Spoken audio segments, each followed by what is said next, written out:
Jaipur pink city, রাজস্থানের রাজধানী, একটা সুন্দর সাজানো শহর। যুগ যুগ ধরে এই শহর তার নিজস্ব ঐতিহ্য উজ্জ্বল দীপ্ত বজায় রেখে চলেছে। আম্বেরি প্রাণবন্ত সমৃদ্ধ রাজ্যের পর জয়পুর রাজ্য গঠিত হয়েছিল। মহারাজা সবাই জয় সিং 1727 সালে এই জয়পুরকে প্রতিষ্ঠা করে থাকেন। 1876 সালে প্রিন্স অফ ওয়েলস এবং রানী ভিক্টোরিয়া যখন ভারত সফরে আসেন, তখন তাদেরকে স্বাগত জানাতে মহারাজা পাধারো মাহিরের দেশ এই সারমর্মকে জীবন্ত করে তুলতে গোটা শহরকে পিঙ্ক কালার দিয়ে তুলে ধরেছিলেন। তাই এই শহরকে আমরা পিঙ্ক সিটি বলে জেনে থাকি।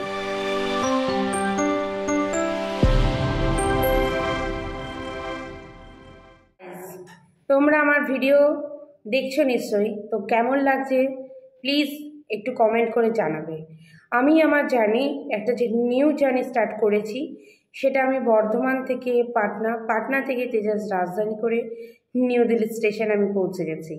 এবার নিউ দিল্লি স্টেশন থেকে আমি কিভাবে জয়পুর যাচ্ছি সেটা আমি আজ এই ভিডিওতে শেয়ার করব, এবং জয়পুরে পৌঁছে কোন হোটেলে থাকছি, জয়পুরে আমি কী কী সাইট সিন করছি, আগামী দুটো পর্বে আমি কিন্তু সেটা শেয়ার করব তোমাদের সাথে এই চ্যানেলে। তো তোমরা কেউ মিস করো না। আর আমি আমার যে হোটেলে থাকছি সেই হোটেলের কন্ট্যাক্ট নাম্বার আমার ভিডিও ডেসক্রিপশন বক্সে দেব। আর হোটেল, আমি দুটো হোটেলে থাকবো জয়পুরে 2-3 দিনে। তো একটা হচ্ছে হোটেল ব্রিজা আর একটা হচ্ছে হোটেল থিম। দুটো হোটেলেরই আমি ফোন নাম্বার দিয়ে দেবো। অ্যান্ড অবভিয়াসলি আমি যে ট্রাভেল এজেন্সির সাথে গাড়ি করে ঘুরছি সেই ট্রাভেল এজেন্সির নাম, কন্ট্যাক্ট নাম্বার আমি দেব। তোমরা কিন্তু চাইলে তাদের সাথে কন্ট্যাক্ট করে খুব ভালোভাবে ঘুরতে পারবে, কারণ আমি খুব ভালোভাবে ঘুরেছি এখনও পর্যন্ত, মানে ঘুরছি বলতে গেলে। তো আশা করি তোমাদেরও কোনো অসুবিধা হবে না। আর হচ্ছে যে হোটেলগুলোও ভালো, ডাইরেক্ট কন্ট্যাক্ট তো করতেই পারো। এছাড়া আমি যেভাবে করে থাকি goibibo.com বা makemy.com, সেখান থেকেও তোমরা কিন্তু চেক করে তোমরা তোমাদের পছন্দ মতো হোটেলকে বুক করতে পারো। আমি ওখান থেকেই বেসিক্যালি বুকিংটা করে থাকি। তো আর বেশি কিছু বলবো না। আরেকটা জিনিস, যারা আমার এই পরিবারের সাথে এখনও যুক্ত হয়নি তারা কিন্তু দেরি না করে তাড়াতাড়ি যুক্ত হয়ে যাও, কারণ এরপরে কিন্তু অনেক সুন্দর সুন্দর আর্টের ভিডিও, প্লাস আমি যে সমস্ত জায়গাগুলো ছোট বড় জায়গায় ঘুরছি তার ভিডিও আমি এই চ্যানেলে শেয়ার করব তোমাদের সাথে, ছোট ছোট জিনিস নিয়ে। তো স্টার্ট করছি নিউ দিল্লি স্টেশন থেকে জয়পুরের উদ্দেশ্যে। হ্যাঁ, আরেকটা জিনিস বলি, একটু প্রবলেম হয়েছে, সেটা আমি পরে মানে করব তোমাদের সাথে, ডিটেলসে বলবো কি প্রবলেম। তা আমি বাস বা ট্রেন করেছিলাম, বাট আমি সেটা নয়, আমি ক্যাব বুক করে আমাকে যেতে হচ্ছে দিল্লি টু জয়পুর। আমার 3000 টাকা ভাড়া পড়েছে। নর্মালি এরকমই ভাড়া পড়ে থাকে।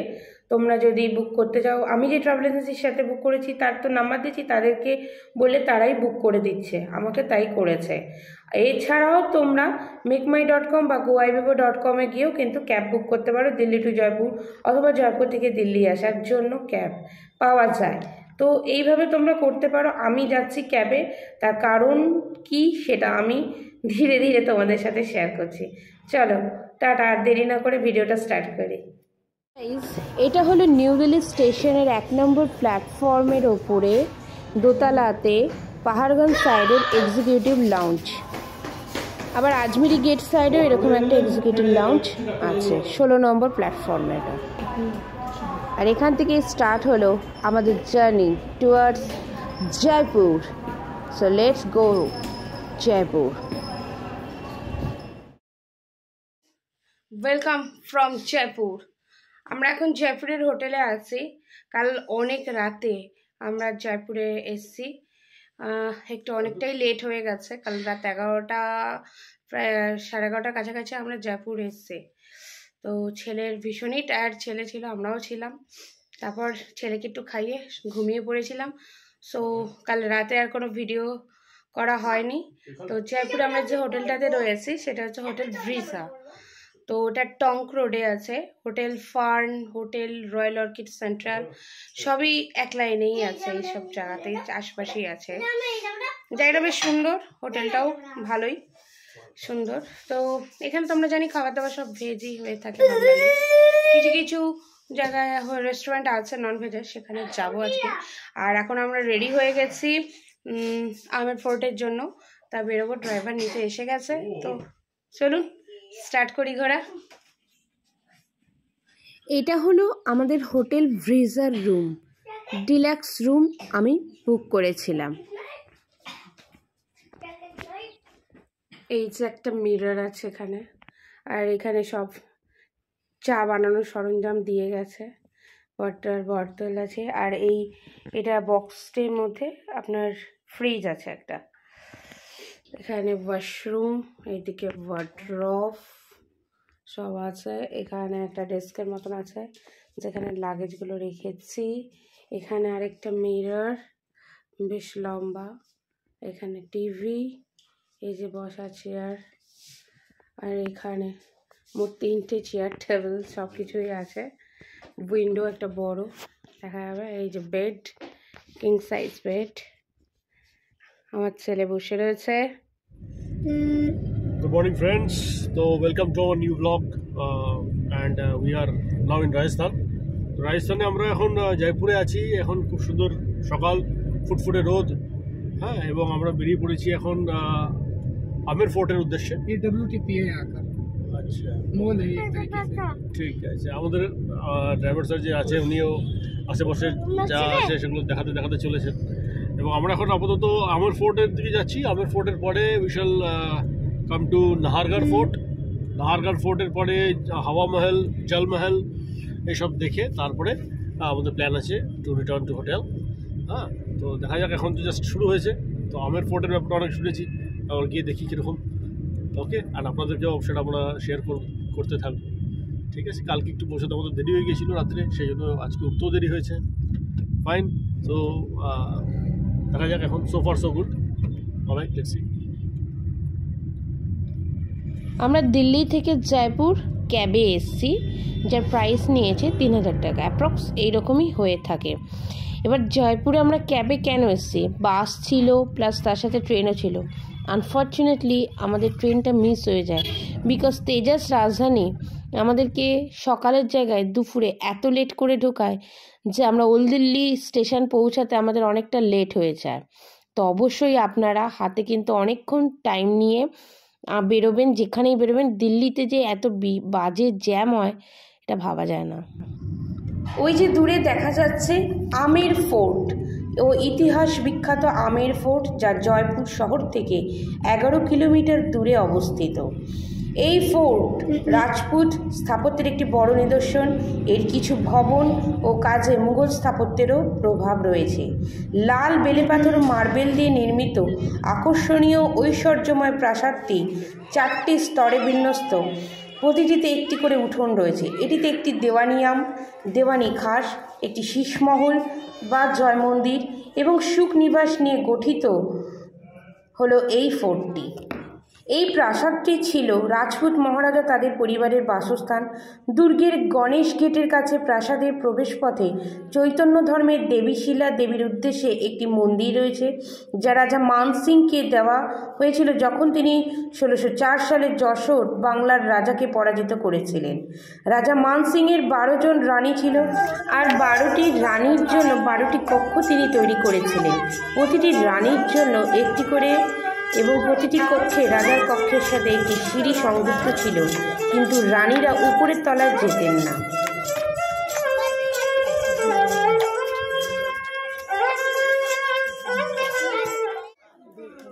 আমরা যে রাস্তাটা দিয়ে যাচ্ছি এইটা হলো হাঁটা পথ এবং হাতি সাফারির পথ, কিন্তু একটা জায়গায় এই যে রাস্তাটা, এখান দিয়ে আপনি উঠে যেতে পারবেন সোজা হাঁটা পথে, বাট এর পাশে একটা রাস্তা আছে, হ্যাঁ, এই রাস্তাটা দিয়ে হাতি সাফারি করে ওপরে ওঠে।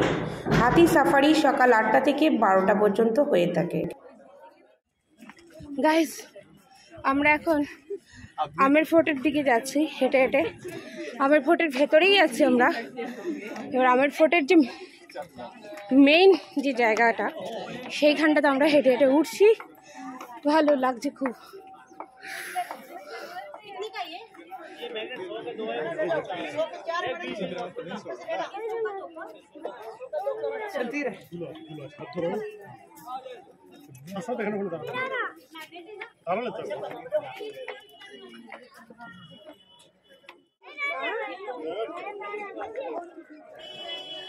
এটা হলো সেই মেন গেট, আমের ফোর্টে ঢোকার মেন গেট হলো এইটা।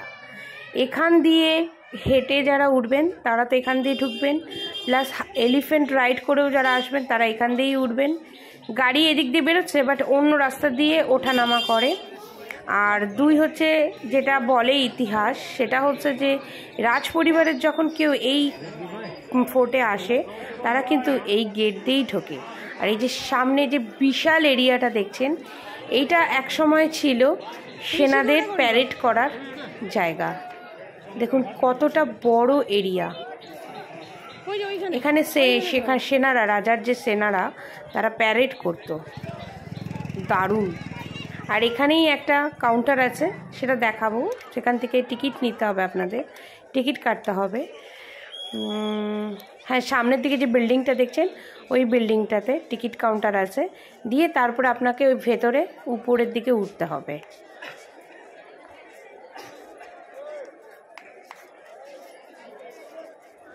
বন্ধুরা, আমরা এখন চলে এসেছি আমের ফোর্টের ভেতরে। আমের ফোর্ট যেটা রাজা মানসিং বানিয়েছিলেন। আর এটাও আমরা জানি অনেকে এটাকে এই ফোর্টকে বলা হয়ে থাকে সম্রাট আকবরের শ্বশুরবাড়ি। মানে সম্রাট আকবরের যে ওয়াইফ ছিলেন, হিন্দু ওয়াইফ যোধাবাই, তার বাপের বাড়ি এটা। আর এই ফোর্ট সোনা জহরত সমস্ত কিছু দিয়ে সম্পূর্ণ ছিল সেই আমলে। এই ফোর্টের অনেক ইতিহাস আমি আমার এই চ্যানেলে আপনাদের সামনে তুলে ধরবো।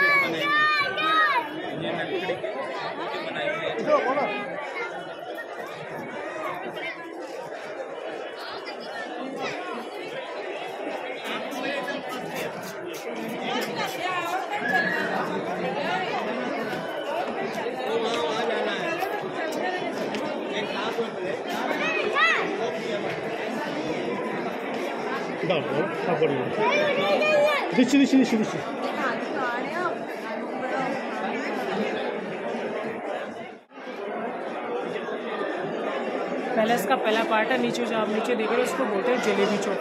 जलेब एक अरबिक वर्ड होता था, उसका मतलब होता था परेड ग्राउंड। यहाँ पे आर्मी की परेड होती थी, जहाँ पर सामने दो छतरियाँ बनी हुई है, वहाँ खड़े होते थे राजा और ग्राउंड के होती थी आर्मी। अभी पैलेस मॉडिफाई है, नीचे से फर्श नया लगा है। पहले वहाँ कहता था गार्डन। गार्डन को हटाया क्योंकि आमेर पैलेस के अंदर भीड़ ज़्यादा आती है, शूटिंग वगैरह ज़्यादा होती है। इस गार्डन को हटा के बाद में गवर्नमेंट ने फर्श लगा दिया। इधर वाला आप दरवाज़ा देख रहे हो सामने वाला, ये है सूरजपुर गेट। बड़ा वाला देखना चाहिए सामने, क्या है सूरजपुल गेट, सन गेट। सन गेट, सन गेट। पहले राज परिवार का कोई भी गेस्ट कोई भी आता था ना, इसी गेट से आता था। आज भी वीआईपी एंट्री अगर आमेर के अंदर होगी तो इधर से ही होगी, क्योंकि सामने से एलिफेंट भी आते हैं। सुबह 8 बजे से दोपहर 12 बजे तक एलिफेंट राइडिंग होती है। पहला फोर्ट है सर जहाँ पे एलिफेंट राइडिंग होती है। उसको बंद होने के बाद फिर बैटरी वाली गाड़ी चलती है यहाँ पे। सामने अपोजिट साइड देखो एक और गेट है, चांदपुल गेट, जो पहले भी आम जनता के लिए था, आज भी आम जनता के लिए। आम जनता के लिए इसलिए था कि जहाँ अपन खड़े हैं ना, यह दीवाने आम। अगर यह दीवाने आम लग रहा है तो आम जनता को तो आना जरूरी था, उनके लिए अलग से गेट था। अच्छा, हाँ, सामने जहाँ टिकट विंडो बनी हुई है, जहाँ से देखो नीचे के सब जहाँ नीचे ऑफिस वगैरह बने हुए हैं, नीचे टिकट विंडो बनी है, सब थे घोड़ों के इस्तेमाल। घोड़े बांधने की जगह जो लिमिटेड आर्मी जो यहाँ रहती थी, पैलेस की सुरक्षा के उनके घोड़े भी बनते थे और आर्मी भी नहीं रहती थी। आप पहाड़ के चारों तरफ देख रहे हैं, वॉल दिख रही है आपको, देखो ये पूरी 12 किलोमीटर की वॉल है। फर्स्ट चाइना, सेकंड कुमलगढ़ और थर्ड आमेर की वॉल है, जिसमें ये आमेर पैलेस और जयगढ़ फोर्ट जस्ट अपने ऊपर है। फोर्ट जयगढ़ फोर्ट यहाँ लगता था, वो जयगढ़ फोर्ट है ना? हाँ वो जयगढ़। ये दीवानी आम है। बिल्कुल दीवाने आम मीन्स आम जनता के लिए दरबार लगता था। दीवाने आम आज भी लगता है, MLA MPs लोग लगाते हैं जनता दरबार आज भी। तो दीवाने आम पहले से लगता आ रहा है, आज भी लगता है। तो यहाँ तक आम जनता की एंट्री यहाँ तक पूरा पैलेस हिंदू मुगल शैली पे बना हुआ है। पैलेस बनना शुरू हुआ था जोधाबाई की शादी के बाद। 1562 में जोधाबाई की शादी हो गई थी। उसके बाद राजा मानसिंह चीफ कमांडर बने अकबर के। जब वो खुद यहाँ के राजा बने भगवंत सिंह की मृत्यु के बाद में, तब ये पैलेस बनाना शुरू किया था। ये पैलेस किसने बनाया? राजा मानसिंह ने बनाया। उसके बाद में मिर्जा राजा जयसिंह, फिर सवाई जयसिंह, फिर सवाई जयसिंह ने जयपुर की स्थापना कर दी। तो अभी मेन रेजिडेंस वहाँ सिटी पैलेस जयपुर के अंदर। अच्छा। यहाँ 1727 तक राजा रहे हैं। अच्छा। इसके अलावा भी अगर कहीं मुगल कालीन किलों में आप गए हो तो ज़्यादातर आपको देखो लाल पत्थर के देखने को मिलेंगे किले। हाँ। मुगल कालीन ये मुस्लिम शैली को प्रतीक करता था उस टाइम। ये एक बचने का जरिया था उस टाइम में कि हाँ दूसरा मुस्लिम आक्रमणकारी आ भी रहा है, एक बचने का तरीका था। जो आप वाइट मार्बल देख रहे हो ये हिंदू शैली को प्रतीक करता था, क्योंकि पैलेस बनना शुरू था जोधाबाई की शादी के बाद में। तो पूरा पैलेस हिंदू मुगल शैली पे बना हुआ है। आप सामने लकड़ी का रूम देखोगे पीछे, वो बिलियर्ड्स रूम है। जब अंग्रेज देखो बिलियर्ड्स रूम है, बिलियर्ड्स स्कूलर खेलने के लिए, वो अंग्रेजों के लिए बनाए थे। देखो उस टाइम अंग्रेज भी थे, मराठा भी, तो सबकी मेहमान नवाजी जरूरी थी, उनके लिए भी बिलियर्ड्स रूम बनाए थे। अभी जब शूटिंग होता है आमिर के अंदर मूवी वगैरह का, तब खोलते हैं, बाकी टाइम ये रहता है बंद। यहाँ जनता दरबार तो लगता ही लगता था, लेकिन डायरेक्ट नहीं लगता था। जैसे आजकल अपन सेशन कोर्ट हाई कोर्ट के अंदर जाते हैं तो स्टेप बाई स्टेप यहाँ पे भी था कि आम जनता जाएगी पहले 27 कचहरी के अंदर। कचहरी मीन्स कोर्ट, लोअर कोर्ट के अंदर जाएगी। अगर वहाँ उनकी सुनवाई नहीं हो रही फिर आपको दीवाने आम के अंदर राजा के पास में। देखो अगर पूरी जनता ही डायरेक्ट राजा के पास रहेगी तो राजा को टाइम इतना ही होता था, तो इसलिए पहले जाएगी वहाँ पे, फिर आएगी यहाँ पे। आपको दिखाते हैं 27 कचहरी। আমরা এখন দাঁড়িয়ে আছি রাজা মানসিংয়ের দেওয়ানি আমে। আর এই দেওয়ানি আম ছিল জনসাধারণের জন্য। এখানে সাধারণ মানুষেরা আসতো রাজার কাছে বিচার চাইতে। একবার কারুকার্যগুলো দেখুন, মুঘল এবং হিন্দু কারুকার্য একসাথে মিলেমিশে একাকার হয়ে গেছে।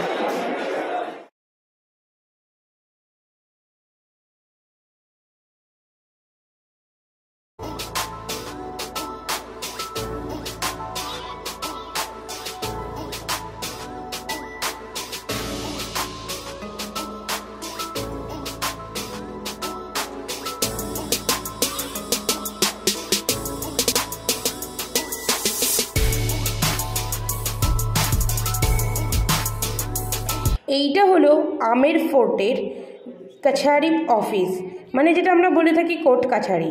সাধারণ মানুষ যখন বিচার নিয়ে আসে তারা ফার্স্টে এখানেই আসে। এই কাছারি 27টি ভাগে বিভক্ত। এরপর যদি এখান থেকে মানে সঠিক বিচার না পায় তখন তারা ডাইরেক্ট দেওয়ানি আমে যায় রাজার সাথে দেখা করতে বিচার নিয়ে তাদের। ये मेन एंट्रेंस है दीवानी आम, दीवानी खास चलने के मेन लिए गेट घर का यहाँ तक तो आम जनता आ रही है। उसके बाद सिर्फ राजा और रानी। इसको बोलते हैं गणेश पोल। गणेश पोल मीन्स दरवाजा। गणेश पोल।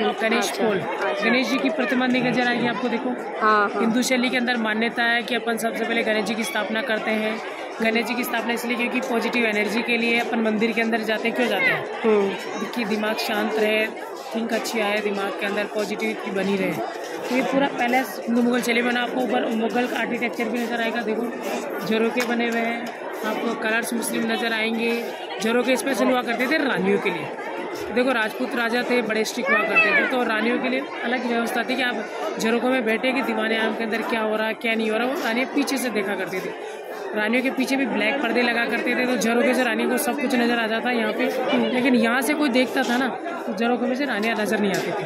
आपको बीच में खिड़की दिख रही है, देखो बीचों बीच में एक विंडो दिख रही है, वो थी वेलकम विंडो। अगर राजा युद्ध वगैरह जीत के जा रहे हैं तो उनका वेलकम करने के लिए रानियाँ वहाँ बैठा करती थी, वहाँ से फूल वगैरह बरसाया करती थी। तो आपको ये गेट दिख रहा है, इसको बोलते हैं, देखो पेंटिंग्स आपको दिख रही है ना, इसको बोलते हैं फ्रेस्को। ये बिल्कुल फ्रेस्को, ये वर्ल्ड फेमस मीनाकारी है जयपुर की। जो ब्लॉक पेंटिंग आप सुनते हो वो सारी चीज़ें इसी बेस पे बनती है। ये मार्बल नहीं है, ये चूना, ये गीले चूने पे की जाती थी ये पेंटिंग, इसीलिए सालों साल टिकती थी। बरसात भी है, होली, दिवाली, कोई सा भी मौसम हो, कोई सा फेस्टिवल्स हो, करते कलर उड़ते रहे कुछ भी, लेकिन ये कलर एज इट इज़ ऐसे ही आज भी। अच्छा, इसके बाद चलेंगे अपन दीवाने खास मेन एंट्रेंस शीश महल के अंदर, जिसको पूरी दुनिया देखने आती है। शीश महल, उसके अंदर चलेंगे आप अपन। ठीक, चलिए शीश महल।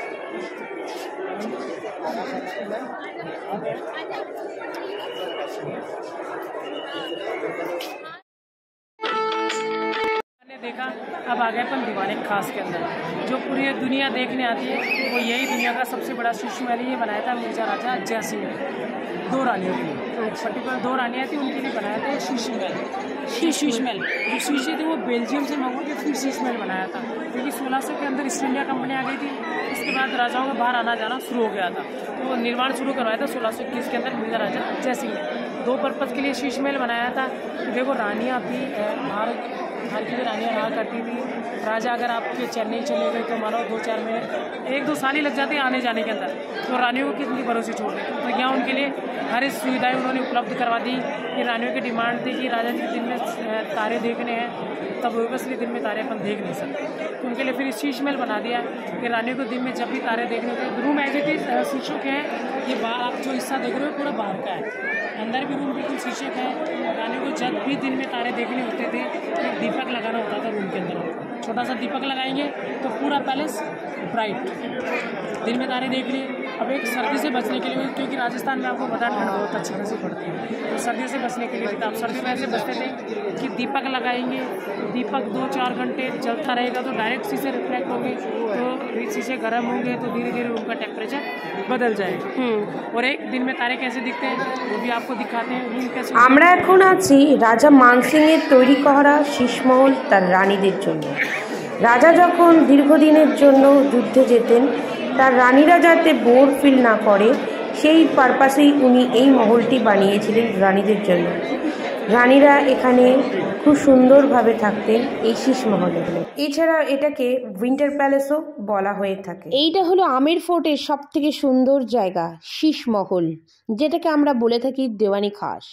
রাজা তার রানীর জন্য এই মহলটি বানিয়েছিল দেশ বিদেশের অসাধারণ সমস্ত কাজ দিয়ে, যেটা ইতিহাসকে এখনো বহন করে চলেছে।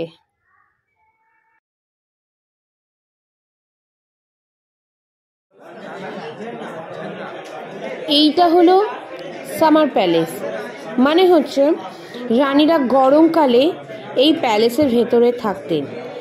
এটা গরমকালে ভীষণ ঠান্ডা। আর এই যে দরজাটা দেখতে পাচ্ছেন,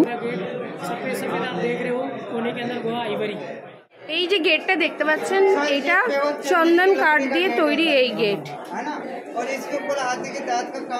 আর এর উপরে যে কাজ করা ছিল সেগুলো হাতির দাঁত দিয়ে তৈরি করা হয়েছিল।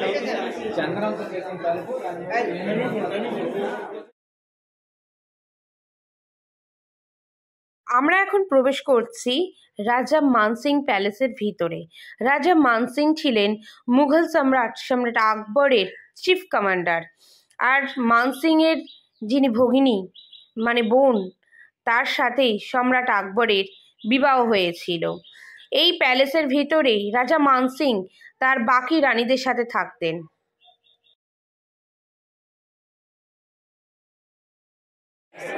राजा मानसिंह ने पैलेस बनाया था अपनी 12 रानियों के लिए।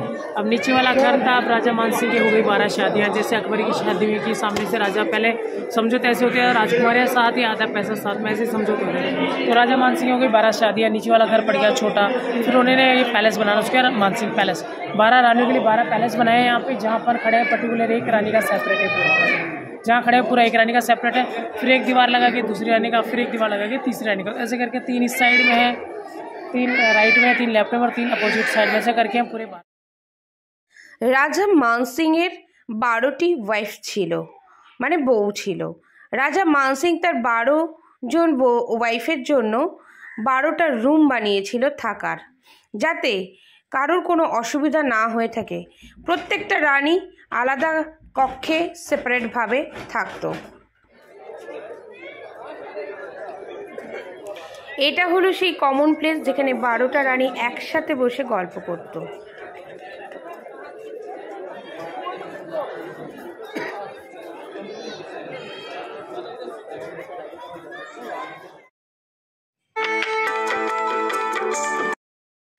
এটা একটা আমের ফোর্টের সুড়ঙ্গ। এই আমের ফোর্ট থেকে এই সুড়ঙ্গটা শুরু হয়ে জায়গার ফোর্ট পর্যন্ত গিয়ে থেমেছে। আগেকার দিনের রাজারা এই সুড়ঙ্গ দিয়েই এক জায়গা থেকে অন্য জায়গায় চলে যেত যখন বাইরের শত্রুরা আক্রমণ করত। এই এরিয়াটা পুরোটাই হলো সার্ভেন্টস কোয়ার্টার, যেটাকে বলা হয়ে থাকে। রাজা মান সিংয়ের যত সার্ভেন্টস ছিল তারা এখানে থাকতো।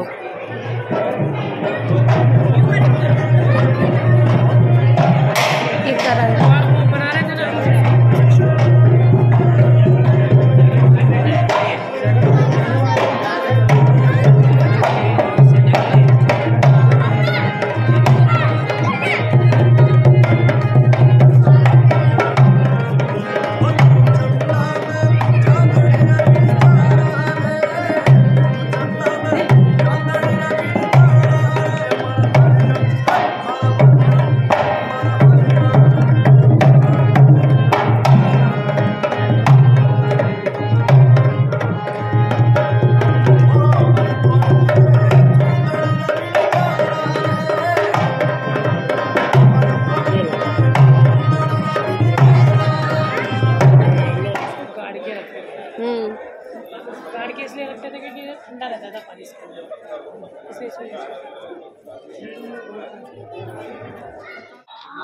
রেডি? হ্যালো ফ্রেন্ডস, তো আমরা পৌঁছে গেছি আজকে একটা ইউনিক স্পটে জয়পুরের, যার নাম হচ্ছে হাতিগাঁও या फिर এলি জঙ্গল, এলিফ্যান্ট জঙ্গলও বলছে এটাকে। এটা 2010-এ by the government of India এটা তৈরি হয়েছিল। তো এখানে যারা যে এলিফ্যান্টরা এবং তাদের মাহবতরা যারা সারাদিন আমের ফোর্টে ডিউটি করে, তো তাদের এখানে এটা রেস্টিং স্পট, এটা একটা স্যাংচুয়ারি তাদের জন্য। এখানে তারা এসে আরামসে থাকতে পারে with their elephants and families. এখানে অন্যরকম বার্ডসও আছে, নানা রকম পিজনস এবং আরো আদার বার্ডস আছে। আমার পিছনে দেখতে পাচ্ছেন আপনারা এলিফ্যান্টস রয়েছে। এলিফ্যান্টস এর they are waiting for the tourist. তো অনেক লোক এখানে এসেছে, এখানে তারা মানে এলিফ্যান্ট রাইড করার জন্য, এলিফ্যান্টের সাথে ক্লোজ হওয়ার জন্য। হ্যাঁ, লোক এখানে আসে, একটা মানে স্পেশাল ফিলিং আছে এখানে। তো আসুন, আপনারা এনজয় করবেন, আমরা শেয়ার করবো সবকিছু আপনাদের সাথে। এসো।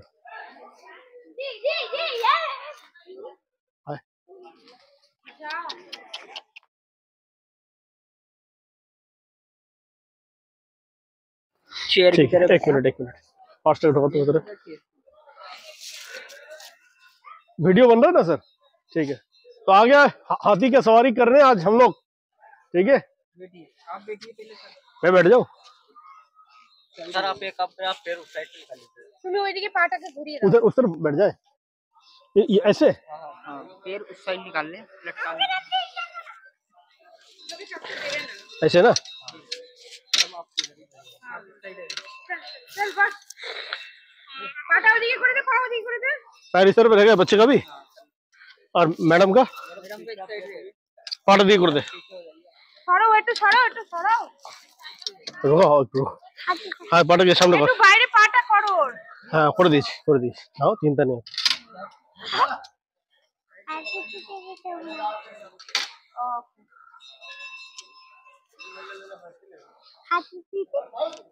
अच्छा कैमरा हम ले लेंगे, एक बार रुकिए भैया, कैमरा ले करছো ভিডিও, পড়ে যাও না খালি।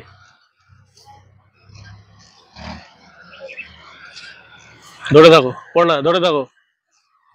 বলো। হ্যালো, আমরা হাতির পিঠে চেপেছি। इसका क्या नाम है जी? রোহিণী। আমাদের যে আজকে পিঠে নিয়ে চলেছে তার নাম হচ্ছে রোহিণী।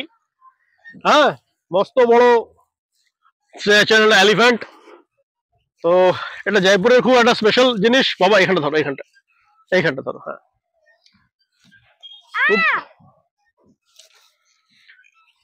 তো এটার ব্যাপারে আমরা খুব এক্সাইটেড ছিলাম, এলিফ্যান্টের রাইডের ব্যাপারে। ফাইনালি এটা হচ্ছে। জয়পুরে আমের ফোর্টের কাছে হাতিগাঁও বলে একটা জায়গা আছে, যেখানে এই এলিফ্যান্ট সাফারিটা হয়ে থাকে। আজ আমরা যে এলিফ্যান্ট সাফারিটা করছি এটা এই হাতিগাঁওতেই। আপনারা চাইলে এখানে করতেই পারেন। জায়গাটাকে বলা হয়ে থাকে হাতিগাঁও। মানে আমের ফোর্টে সকাল 8টা থেকে বেলা 12টা পর্যন্ত এলিফ্যান্ট রাইড হয়ে থাকে। মানে আপনারা যেখানে পায়ে হেঁটে সবাই যায় আমের ফোর্টে, সেখান দিয়েই এলিফ্যান্টের পিঠে চেপে আপনারা একদম ফোর্টের ভেতরে যেতে পারবেন, আবার চলেও আসতে পারবেন। বাট 12টা, আজকে আমাদের একটু বেরোতে লেট হয়ে গেছিল, 12টা বেজে গেছিল, তা তখন আমরা ওইখানে কোনো এলিফ্যান্ট রাইড করতে পারিনি। তবে হাতিগাঁও বলে একটা জায়গা আছে, যেটা খুব সুন্দরভাবেই একটু ওয়েল ডেকোরেট করা আছে, এখানটাতে সাজানো রয়েছে। তো আমরা সেই জায়গাতেই এসছি। সেখানে অনেকগুলো এলিফ্যান্ট আছে, মানে ওই আমের ফোর্টে যে এলিফ্যান্ট গুলো চলে তারাই এখানে আসে, এখানেই এলিফ্যান্ট গুলো থাকে সবকিছু। আবার কালকে সকালে এখান থেকেই এলিফ্যান্ট গুলো ওই আমের ফোর্টে যাবে, আবার সাফারি হবে। তো এইখানে আমরা এখানে এসেছি, তো এখানটাতে বেশ ভালোই লাগলো এলিফ্যান্ট রাইড করাতে। এখানে অনেক রকমেরই অ্যাক্টিভিটি আছে বাচ্চাদের জন্য। এই যে যেমন আমার পেছনে দেখুন মিকি মাউস জাম্পিং, এটা আছে, এটা হয়ে থাকে। আর হচ্ছে আমরা যেটা সাফারি করলাম এলিফ্যান্ট সাফারি, তো সেটা এখানে রেটটা হচ্ছে 2500 টাকা। মানে আপনাকে 20 মিনিট ঘোরাবে। দুজন অ্যাডাল্ট, একটা ছোট বাচ্চা, 3 জনের একটা যে প্যাকেজ হয়ে থাকে সেটা হচ্ছে 2500 টাকা। আপনাকে এলিফ্যান্টের পিঠে চাপিয়ে একটা জায়গা আছে, এই এই জায়গাটা থেকে, এই যে জায়গাটা পেছনে দেখতে পাচ্ছেন, এটা একটা ছোট্ট পার্কের মতন। এখান থেকে বেরিয়ে পেছন দিকে আপনার একটু ছোট জঙ্গলের মতন আছে, বাট ওটা এখন ওখানে অনেকগুলো ঘর টর করেও দিয়েছে, লোকেরা থাকে আর কি, ঘর থাকে। তো লোকালিটির মধ্যে দিয়ে নিয়ে গিয়ে আপনাকে 20 মিনিটের রাইড করাবে। রাইডটা করিয়ে নিয়েছে, আবার আপনাকে এইখানেই ছেড়ে দেবে। তো আমরা এইখানটাতে এসে কিছুক্ষণ আগেই নামলাম, ওই পেছন দিকে যেটা দেখতেই পাচ্ছেন জায়গাটা, ওইখানটাতে নামলাম। নেমে এবার আমার ছেলে এখন মিকি মাউসে চেপেছে, চেপে জাম্পিং করছে। যাই হোক, ভালোই হয়েছে, সাফারিটা খুবই ভালো লাগবে। তবে একটা জিনিস বলবো, 2500 টাকাটা একটু বেশি। এটা যদি 1000 টাকা হতো ঠিক ছিল। আমার মনে হয় 1000 টাকা হলে খুব ঠিক ছিল। এবার আপনারা ডিসাইড করবেন যে এখানে 2500 টাকা দিয়ে করবেন, না আমের ফোর্টেই এলিফ্যান্ট রাইড করে ফোর্টের উপরে উঠবেন বা বাড়ি যাবেন। এই তো এটা আপনাদের উপর ডিসাইড করবে। তো আমি করেছি, ঠিক আছে, 2500 মানে 2500 দিয়েছি। এখন এখানে এসছি, একটা এক্সপিরিয়েন্সও হলো, আহ একটা লাইফ টাইম এক্সপিরিয়েন্স যেটাকে বলা হয়ে থাকে, সেটা হয়েছে এখানে। ঠিক আছে, হয়ে গেছে। এখন ঘুরতে আসলে তো টুকিটাকি খরচ অনেক সময় হয়েই থাকে।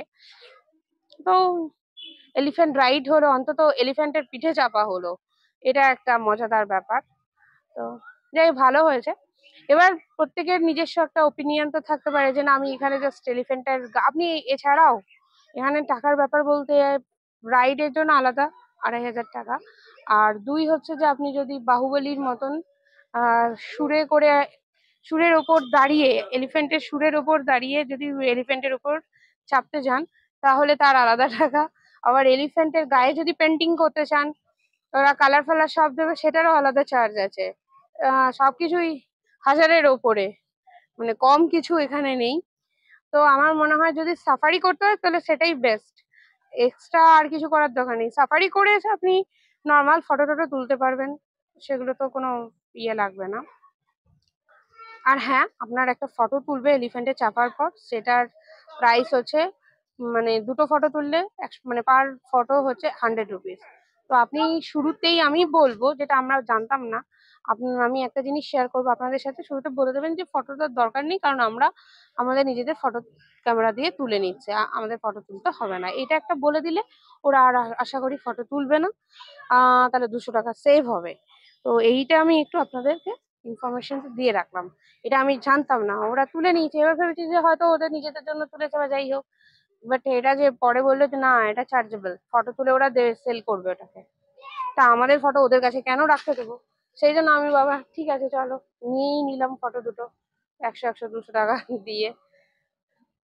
তো যাই হোক, আমার ছেলে একটু খেলছে, খেলা হয়ে গেলেই আমরা এখান থেকে বেরোবো, একটু লাঞ্চ করতে হবে। সে বেরিয়ে তারপরে হাওয়া মহল, জলমহল এসব দেখবো। ঠিক আছে, সাথে থাকুন।